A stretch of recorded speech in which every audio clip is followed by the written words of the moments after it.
Remember, the Alamo is the Texas state motto for a very real reason. It helped seal Texas's history as being an independent country, even if for only a brief period of time. In 1836, the Lone Star State became just the 7th independent country in North America. Today, Texas is one of the powerhouse states in the United States and continues to have a unique culture unto its own. So what if Texas was made into a country today? Today's episode is sponsored by MyHeritage. Now, my family history is quite complicated for a number of reasons.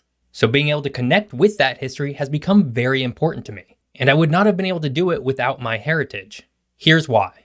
MyHeritage allows you to start your family history journey with an interactive and easy-to-use family tree. And MyHeritage will start pulling information from over 18 billion historical records and documents. But here's where it starts to get really cool. As I was building out my family tree, I began to focus on my biological grandfather who passed away before I was born. So I never really knew about his side of the family.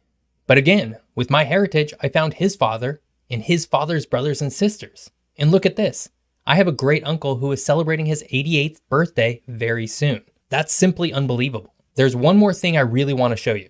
The one-click photo colorize tool. Old photos are treasures, but they're also often colorless, and that can leave out a lot of details. With MyHeritage's photo colorize tool, you can change that in literally a single click. Click the link below to sign up for a free 14-day trial and experience all the amazing features that MyHeritage has to offer. If you decide to continue your subscription, you'll get a 50% discount.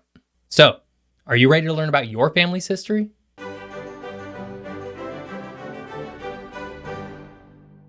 Hello, and welcome to What If Geography, where we try and answer the great geographic what if questions of the world. I'm your host, Jeff Gibson, and today we're going to talk about Texas as a country. More specifically, what if Texas was, once again, its own independent country? Texas is one of only 4 states that was once independent, but it's likely the most well-known of them all. And there's a good reason for that. But before we jump into Texas as a country, be sure to check out the What If Geography podcast.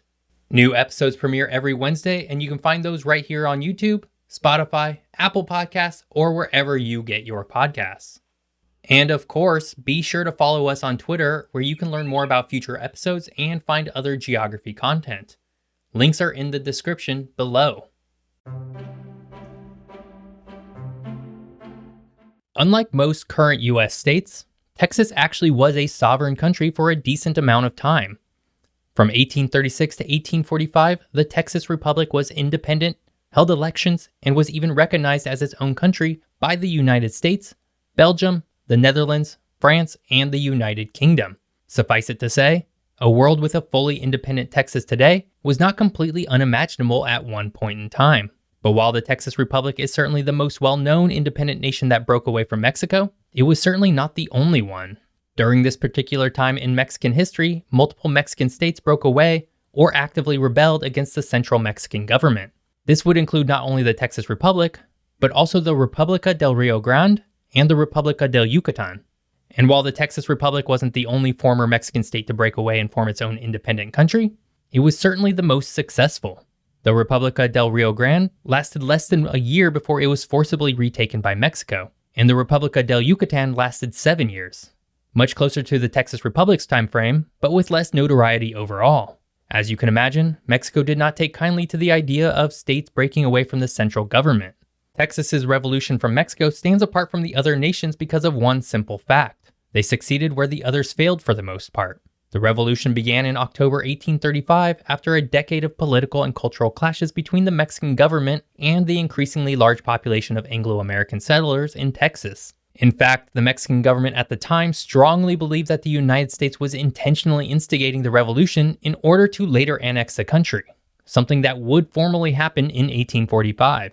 The Texas Revolution culminated in the Battle of San Jacinto, where the Texas Republic Army under Sam Houston successfully routed the Mexican army led by President Antonio Lopez de Santa Anna. During this battle, Texas troops captured Santa Anna and, in exchange for his life, proceeded to withdraw his troops from Texas. As part of this deal, Mexico would not, however, agree to recognize Texas as an independent country, and that would prove to be a big sticking point in Texas's ability to remain independent. Winning that battle, however, did give Texas a little bit of time, so much so that Texas was actually able to hold 4 elections for president. Sam Houston was Texas's first president, followed by Mirabeau Lamar, Sam Houston once again, and finally Anson Jones, who served as president during the annexation of Texas by the United States.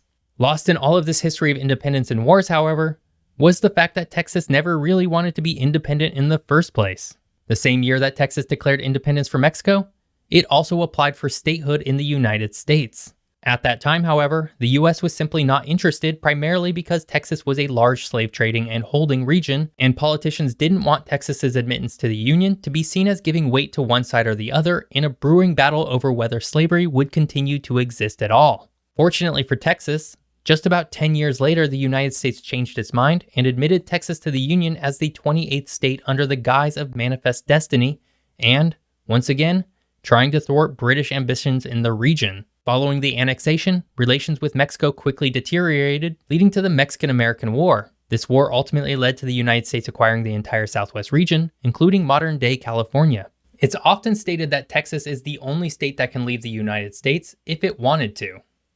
That's not true, of course, but it goes to show the independent spirit within Texas that stems from its historical roots as an independent country. Today, Texas is one of the largest states in the country in terms of size, population, and economy. But before we get into what Texas would look like as a country today, if you're enjoying this video, now would be a great time to subscribe. More fun what if country videos are just a single click away. As already mentioned, Texas is an absolutely mammoth state, and in truth, Texas as a state is larger than the Republic of Texas ever truly was. Because while the Republic of Texas claimed a lot of territory, it only ever controlled what we would consider to be East Texas today. Due to the Mexican-American War, however, Texas was able to gain control of much of the territory it was only ever able to claim previously. Today, an independent Texas would be 261,000 square miles. This would make it the fourth largest country in North America by a wide margin, below Mexico, which is about 762,000 square miles, but well above Nicaragua at about 50,000 square miles. Globally, Texas would be much more middle of the road in terms of size. Texas would come in as the 77th largest country in the world, below New Zealand and Gabon, and above Guinea and the United Kingdom. In terms of borders, Texas would sit right in between the United States and Mexico. More specifically, Texas would be bordered by the US states of New Mexico, Oklahoma, Arkansas, and Louisiana, and the Mexican states of Chihuahua, Coahuila, Nuevo León, and Tamaulipas. In this way, Texas would return to its historic roots as a buffer country between the US and Mexico. Texas would not be an especially large country when it comes to population. With 29 million people today, Texas would be well down the list of most populous countries in the world, coming in at number 52, in between Madagascar and Nepal. Not a low population country by any means, but smaller than the United States, Mexico, and Canada. When you look at the demographics, however, Texas is quite unique. Because of its history as a Mexican state, there's a long history of Texans with Mexican heritage that still live in the region. Additionally, due to its position as a border state, Texas also receives more immigrants than most other states. All told, Hispanic and Latin Americans comprise almost 40% of the entire population of Texas. That's just 2.5% below the non-Hispanic white population. This is followed by about 12.3% of the population identifying as Black, 6% as Asian or Pacific Islander, and 1.4% as Native American or Indigenous. All in all, Texas would be a very diverse country in terms of ethnicity, culture, and language. Being such a large country, Texas would have quite a few metropolitan areas, the largest of which is the Dallas metro region with about 7.5 million people. This is followed by the Houston metro area at 7 million people. The San Antonio and Austin metro regions come in third and fourth respectively, with over 2 million people each. From there, things start to descend quickly. McAllen and El Paso are the fifth and sixth, but only with about 800,000 people each. It's worth noting, however, that while El Paso is relatively small, its metro region population does not include its Mexican sister city, Juarez, which has a population of about 2.5 million people by itself. While not Texas, the two cities' closeness makes it challenging to really separate them. And of course, Texas's capital would likely remain in Austin. Given that Austin has the political infrastructure and is already well positioned geographically for the country as a whole, it makes little sense to move it elsewhere. Texas as a country would have a robust economy.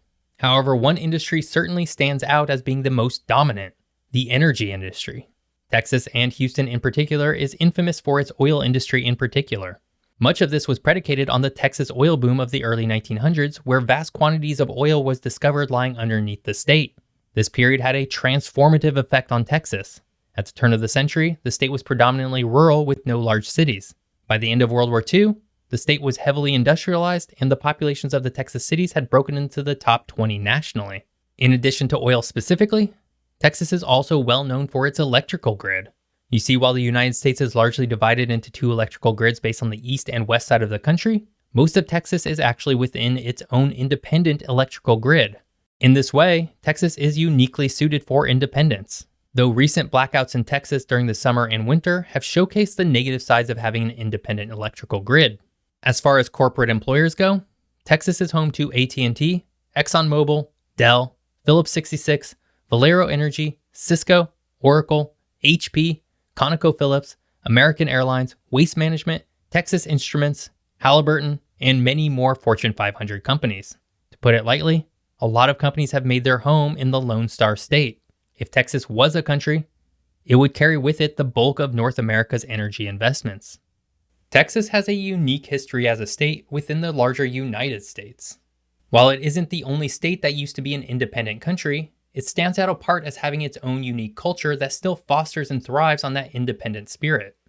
And while it's unlikely to ever happen, Texas as an independent country would certainly be a formidable nation on the world stage. I hope you enjoyed today's episode on Texas as its own country. If you did, please subscribe to my channel. And if you want to watch more of my videos, you can do so here. Thanks for watching. See you next time.